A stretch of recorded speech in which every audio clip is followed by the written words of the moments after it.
أعوذ بالله من الشيطان الرجيم. بسم الله الرحمن الرحيم.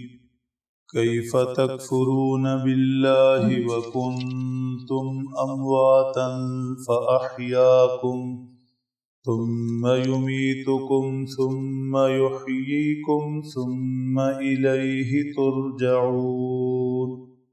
صدق اللہ العظیم. قرآن پاک اللہ جل شانہ کا کلام اور نبی اکرم صلی اللہ تعالی علیہ وسلم کا معجزہ ہے. ان دونوں چیزوں کا اظہار اور خوبصورت اظہار اس آیت شریفہ میں ہے. انسان کی زندگی کے سارے مراحل اور اس سے حاصل ہونے والا نتیجہ ایک آیت مبارکہ میں بیان فرما دیا. ارشاد فرمایا کنتم امواتن، تم مردے تھے، بے جان تھے، کچھ بھی نہ تھے.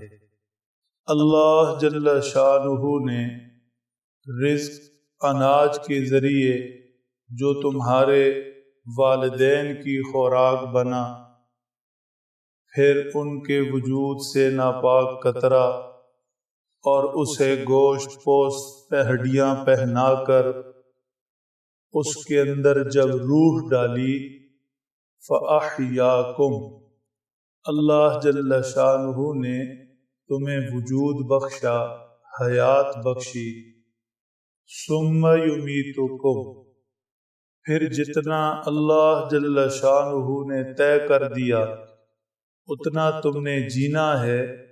اس جینے کے بعد پھر تمہیں موت ہے. موت کا مطلب جیسے پہلے تم کچھ نہیں تھے ویسے مرنے کے بعد بھی تم کچھ نہیں رہو گے. تمہارا وجود ختم ہو جائے گا، تمہارا نام، تذکرہ سب ختم.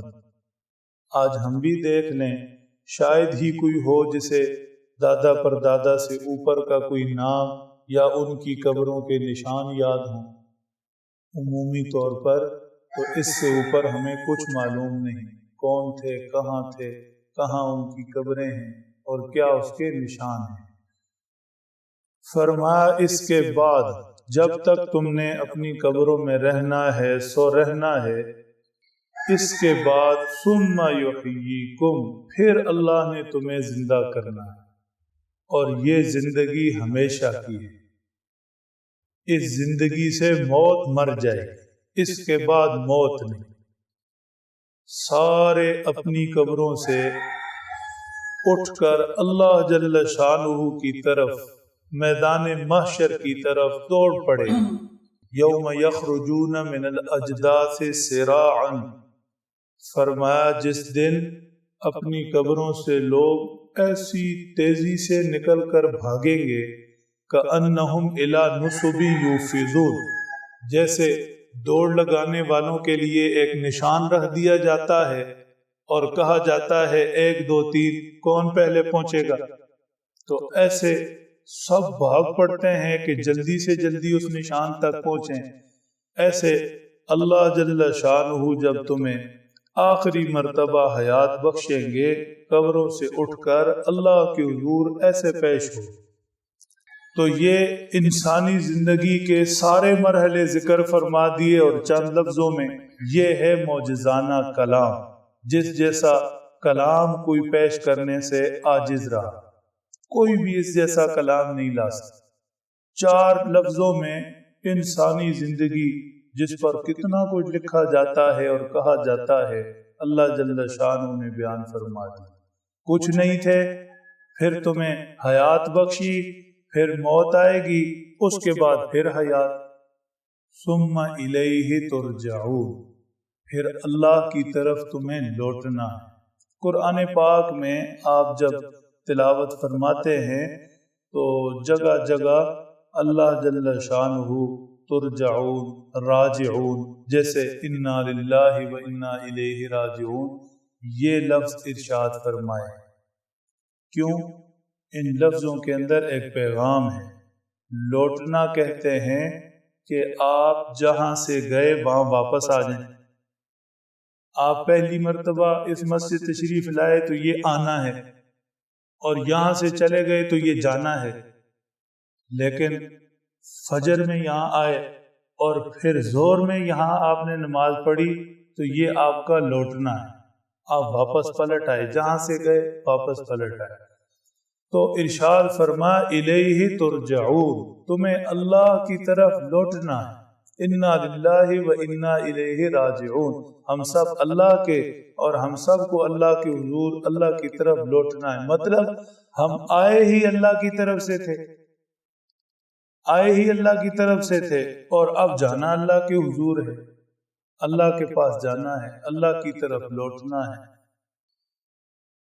پھر اس ساری زندگی کے سارے مراحل کا ایک نتیجہ ہے سوال کی شکل میں، کیف تکفرون باللہ، کیف تکفرون باللہ۔ کیا خوبصورت بول ہیں، اور اس سوال کے اندر چھپی کتنی زبردست حقیقت ہے۔ اللہ فرماتے ہیں جس ذات نے تمہیں کچھ نہیں تھے حیات بخشی، پھر اس کے حکم سے تم نے مرنا ہے، پھر وہ قبروں سے تمہیں زندہ کریں گے، اور پھر ان کے حضور پہنچ کر اپنی اس ساری زندگی کا حساب دینا ہے۔ کیف تکفرون باللہ، اس اللہ سے کیسے منہ موڑتے؟ انسان اپنا مفاد تو بہرحال سمجھتا ہے، میں بھی اور آپ بھی، کہ کہاں پر ہمارا مفاد ہے۔ بعض لوگوں سے ہماری طبیعت نہیں بھی بنتی، پھر بھی بنا کر رکھتے ہیں، کیوں کہ کسی وقت کام آ جائے گا، یا اس خیال سے کہ اس سے بگاڑ کر نہیں رکھنی۔ تو اللہ جل شانہ فرماتے ہیں کہ میرے ساتھ تو تمہاری زندگی کے سارے مرحلے وابستہ ہیں۔ کچھ نہیں تھے، میں نے حیات بخشی، پھر میں نے موت دینی، پھر میں نے زندہ کرنا، اور اس کے بعد پھر میرے پاس تم نے لوٹنا ہے، واپس آنا ہے۔ اپنی زندگی کے ہر معاملے کا تم نے مجھے حساب دینا ہے۔ اب میرا ہی انکار اور اب مجھے سے منہ موڑنا، یہ تو عجیب ہی بات ہوئی۔ کیف تکفرون باللہ، کیسے تم انکار کرتے ہو اللہ کا کہ اللہ جل شانہ نے کنتم امواتا، تم کچھ بھی نہیں تھے، مردے مطلب کچھ تمہارا وجود ہی نہیں تھا، فاحیاکم، اللہ نے تمہیں حیات بخشی، ثم یمیتکم، پھر وہ اللہ تمہیں موت دیں گے، ثم یحییکم، پھر وہ اللہ تمہیں حیات دیں گے، ثم الیہ ترجعون، پھر اس اللہ کی طرف تم نے لوٹنا ہے۔ لہذا عقل مندی یہ ہے کہ دنیا کے مفاد کے لیے نہ چاہتے ہوئے بھی لوگوں سے بنا کر رکھتے ہو۔